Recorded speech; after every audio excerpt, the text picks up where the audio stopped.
ഇന്നത്തെ ദിവസം നമ്മൾ ഉറ്റുനോക്കുന്ന ഏറ്റവും പ്രധാനപ്പെട്ട വാർത്തയിലേക്കാണ്. ആദ്യം ഇന്നലെ പാറശാലയിലെ ഷാരോൺ രാജ് വധക്കേസിൽ കോടതി ഷാരോണിന്റെ കാമുകി ഗ്രീഷ്മ കുറ്റക്കാരിയെന്ന് കണ്ടെത്തിയിരുന്നു. കൊലപാതകം, തെളിവ് നശിപ്പിക്കൽ, വിഷം നൽകൽ, ഈ കുറ്റങ്ങളാണ് ഗ്രീഷ്മയിൽ കോടതി കണ്ടെത്തിയത്. ഗ്രീഷ്മയുടെ അമ്മാവനും കുറ്റക്കാരനാണെന്ന് കണ്ടെത്തിയിരുന്നു. ഒന്നാം പ്രതി ഗ്രീഷ്മയും മൂന്നാം പ്രതി നിർമ്മൽ കുമാരും കുറ്റക്കാരാണെന്ന് നെയ്യാറ്റിൻകര അഡീഷണൽ സെഷൻസ് കോടതി കണ്ടെത്തിയതിനു പിന്നാലെ ഇന്നാണ് ശിക്ഷാവിധി. പരമാവധി ശിക്ഷ നൽകണമെന്നാണ് പ്രോസിക്യൂഷന്റെ ആവശ്യം. ഗ്രീഷ്മയുടെ പ്രായം പരിഗണിച്ച് ശിക്ഷയിൽ ഇളവ് നൽകണമെന്ന് പ്രതിഭാഗവും വാദിക്കും.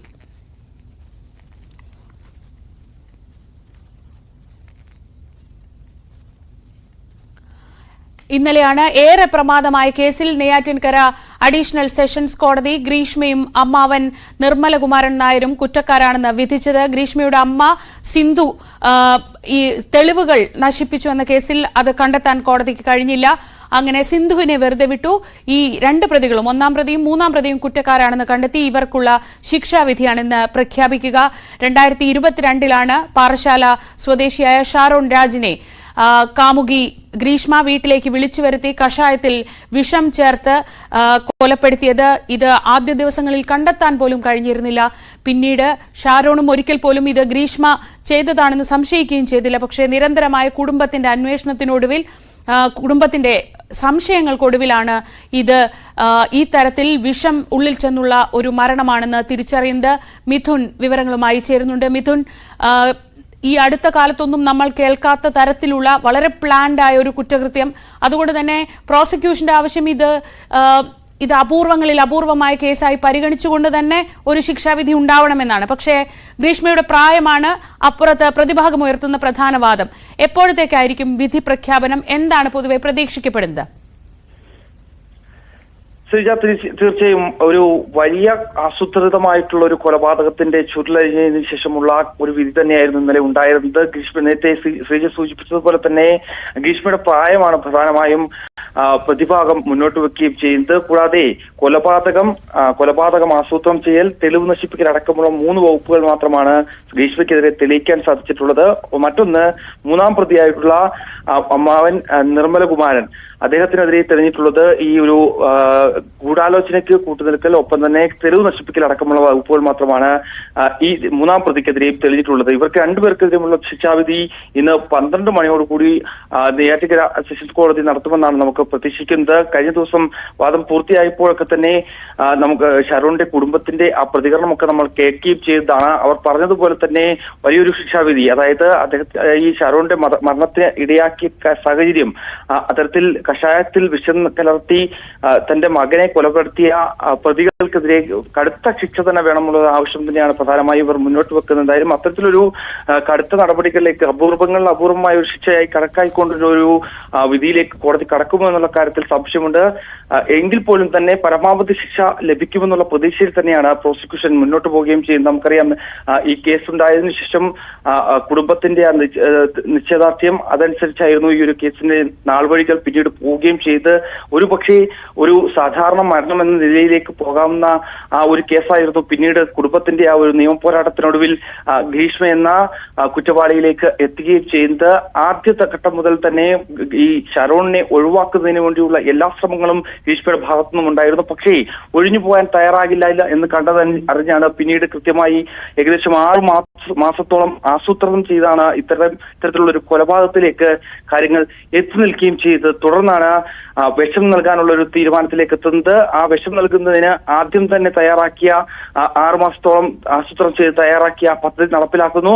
അത് കൃത്യമായി ആദ്യം തന്നെ മനസ്സിലാക്കാൻ ഷാരോണിന് ആകുന്നില്ല എന്നുള്ളത് തന്നെയാണ്. പക്ഷേ ഈ അവസാനമായി ഈ പറയുന്ന ഗ്രീഷ്മയുടെ വീട്ടിലേക്ക് എത്തിയതിനു ശേഷം ഈ കഷായത്തിൽ കീടനാശിനി നൽകുന്നു. അത് കുടിച്ചതിന് ശേഷം പുറത്തിറങ്ങുമ്പോൾ ആ സമയത്ത് ഷാരോണിന്റെ സുഹൃത്തുണ്ടായിരുന്നു. അവിടെ വെച്ച് 2-3 തവണ ഛർദ്ദിക്കുന്നു ഷാരോൺ അതടക്കമുള്ള കാര്യങ്ങൾ പിന്നീട് കുടുംബത്തെ ഈ സുഹൃത്തായിരുന്നു അറിയിക്കുന്നത്. അതിലൊരു ഡൗട്ട് തോന്നിയതിനു ശേഷമാണ്. ഒപ്പം തന്നെ ഈ മെഡിക്കൽ കോളേജ് ചികിത്സ കഴിയുമ്പോൾ 11 ദിവസത്തോളം ചികിത്സ കഴിയുമ്പോൾ മരണമൊഴി അടക്കം ഈ ഷാരോൺ നൽകിയിരുന്നു. പക്ഷേ ഒരിക്കൽ പോലും തന്നെ ഗ്രീഷ്മയിലേക്ക് അല്ലെങ്കിൽ ഗ്രീഷ്മ ഏതെങ്കിലും തരത്തിൽ തന്നെ ചതിച്ചടക്കമുള്ള കാര്യങ്ങൾ പറഞ്ഞിട്ടില്ല എന്നുള്ളതായിരുന്നു പോലീസ് വ്യക്തമാക്കുകയും ചെയ്യുന്നത്. പക്ഷേ പ്രോസിക്യൂഷൻ കോടതിയിൽ മുന്നോട്ട് വെച്ചിരുന്നത് ഇത് അച്ഛനോടും സുഹൃത്തിനോടും ഷാരോൺ ഇത് പങ്കുവച്ചിരുന്നു. മരണമൊഴിയിൽ പക്ഷേ ഗ്രീഷ്മയ്ക്കെതിരായി പറഞ്ഞില്ല എന്നടക്കമുള്ള കാര്യങ്ങളായിരുന്നു കഴിഞ്ഞ ദിവസം വാദിക്കുകയും ചെയ്തത്. പക്ഷേ ഈ ഡിജിറ്റൽ തെളിവുകൾ അടക്കമുള്ള കാര്യങ്ങൾ ഹാജരാക്കിക്കൊണ്ട് അത് ഗ്രീഷ്മയിലേക്ക് എത്താൻ വേണ്ടി സഹായിക്കുകയും ചെയ്തു എന്നുള്ളതാണ് ഏറ്റവും പ്രധാനപ്പെട്ട കാര്യം. അത് തന്നെയാണ് ഗ്രീഷ്മയെ ഒന്നാം പ്രതി ആയി തന്നെ കണക്കാക്കിക്കൊണ്ട് മുന്നോട്ട് പോകാൻ സഹായിക്കുകയും ചെയ്തു. പക്ഷെ രണ്ടാം പ്രതിയായിട്ടുള്ള ശാന്തകുമാരി ഈ ഗ്രീഷ്മയുടെ അമ്മയ്ക്കെതിരെ തെളിവുകൾ നിർത്താൻ പ്രോസിക്യൂഷൻ ആയില്ല. അതുകൊണ്ട് തന്നെയാണ് രണ്ടാം പ്രതി അമ്മയ്ക്കെതിരെ ഈ അമ്മയെ വെറുതെ വിട്ടുകൊണ്ട് നെയ്യാറ്റിൻകര കോടതി വിധി പ്രസ്താവിക്കുകയും ചെയ്തത്. എന്തായാലും അതടക്കമുള്ള അപ്പീലടക്കമുള്ള കാര്യങ്ങളിലേക്ക് കുടുംബം പോകുമെന്ന് ഈ ഒരു ഘട്ടത്തിൽ മനസ്സിലാക്കാൻ സാധിക്കുന്നു. ഇന്നത്തെ ദിവസം അറിയേണ്ടത് പ്രോസിക്യൂഷന്റെ വാദം, അതായത് ഇത് അത്യപൂർവമായ കേസാണെന്ന വാദം അംഗീകരിക്കുമോ എന്നതാണ്. അങ്ങനെയെങ്കിൽ പ്രതി ഗ്രീഷ്മയ്ക്ക് ഏറ്റവും കൂടിയ ശിക്ഷ തന്നെ കിട്ടണമെന്നാണ് പ്രോസിക്യൂഷനും കുടുംബവും ഒരുപോലെ ആഗ്രഹിക്കുന്നത്. എന്തായാലും ഇന്നത്തെ ദിവസം ഏറ്റവും നിർണായകമാകുന്നത് ഏത് വാദമാണ് കോടതി അംഗീകരിക്കുക എന്നതാണ്. ഇന്ന് വിധി പ്രഖ്യാപനം കേൾക്കാൻ മിഥുൻ, ഷാരോന്റെ മാതാപിതാക്കൾ കോടതിയിലേക്ക് വരുന്നുണ്ടോ? ഇന്നലെ അത്യധികം വികാരനിർഭരമായ നിമിഷങ്ങളിലൂടെയാണ് നമ്മളടക്കം കടന്നുപോയത്. ഇന്ന് അവർ വരുന്നുണ്ടോ? എന്താണ് നമുക്ക് അതുമായി ബന്ധപ്പെട്ട എന്തെങ്കിലും വിവരങ്ങളുണ്ടോ? ശ്രീജ, ഇത്തരത്തിൽ ഷാരോന്റെ അച്ഛനും സഹോദരനും ഒരുപക്ഷെ കോടതിയിലേക്ക് ഈ ഒരു വിധി കേൾക്കുന്നതിനായി എത്തിച്ചേരുമെന്നാണ് നമുക്ക് ലഭ്യമാവുന്ന വിവരം. അതിലൊരു വ്യക്തത ഇനി വരേണ്ടതായിട്ടുണ്ട്. എന്തായാലും അവർ പ്രതീക്ഷിക്കുന്നതും കഴിഞ്ഞ ദിവസം നമ്മോട് വെളിപ്പെടുത്തിയ കാര്യങ്ങളും ഒക്കെ നമ്മൾ കാണുകയും ചെയ്തതാണ്. ഒപ്പം തന്നെ നമ്മുടെ പ്രതിനിധി ഡാൻ കുര്യൻ അമ്മയുടെ കരച്ചിൽ ഉൾപ്പെടെയുള്ളവ കഴിഞ്ഞ ദിവസം ഈ വിധി വന്നതിന് ശേഷം ഷാരോണിന്റെ മുറിയിലിരുന്ന നിലവിളിയോടെ മകന്റെ ആ ഒരു വിയോഗത്തെ അത്രത്തോളം വിഷമകരമായ രീതിയിൽ ഇരിക്കുന്ന ആ ഒരു ദൃശ്യങ്ങളൊക്കെ തന്നെ നമ്മൾ കാണുകയും ചെയ്തതാണ്. അതായത് ഒരു വാക്കുപോലും പറയാൻ പറ്റാതെ തന്റെ മകനെ കവർന്നെടുത്തു കൊണ്ടുപോയ ആ ഒരു സ്ഥിതിവിശേഷം, അത് എത്രത്തോളം ഒരമ്മയ്ക്കുണ്ടാകുന്ന ആ ഒരു അത്രത്തോളം വേദന അത് നമുക്ക് അതിൽ നിന്ന് പ്രകടമാവുകയും ചെയ്തിരുന്നു. എന്തായാലും വലിയൊരു ശിക്ഷ തന്നെ ലഭിക്കും.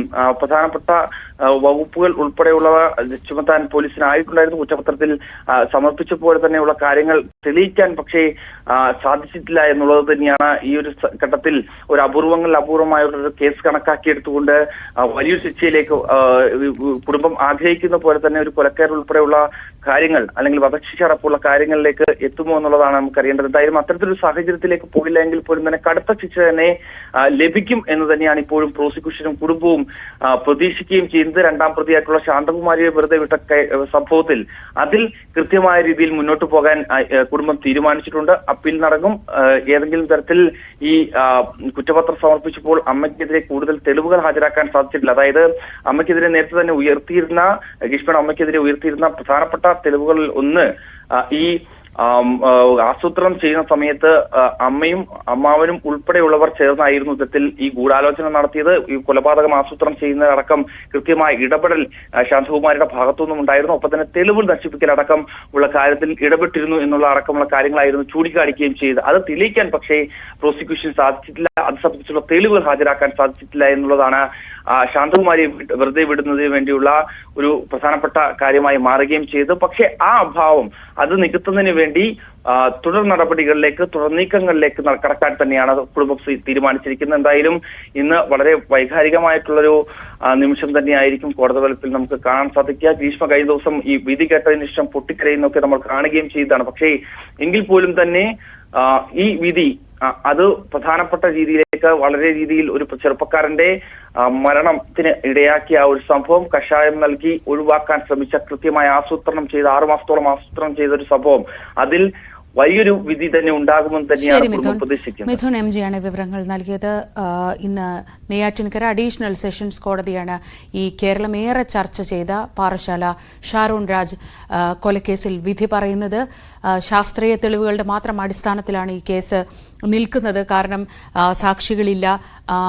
സാഹചര്യ തെളിവുകൾ പരമാവധി ശേഖരിക്കാൻ ശ്രമിച്ചിട്ടുണ്ടെങ്കിലും അത് ശരീരത്തിൽ വിഷാംശം ഉണ്ടായിരുന്നു എന്ന് കണ്ടെത്തേണ്ടത് വലിയ ആവശ്യമായിരുന്നു. പക്ഷേ ഡിജിറ്റൽ തെളിവുകളും ഒക്കെയാണ് ഇതിൽ വളരെ വളരെ നിർണായകമായത്. ഈ കേസിൽ കോടതി എന്ത് തീരുമാനമെടുക്കും എന്ന് നമുക്ക് ഇന്നത്തെ ദിവസം അറിയാം.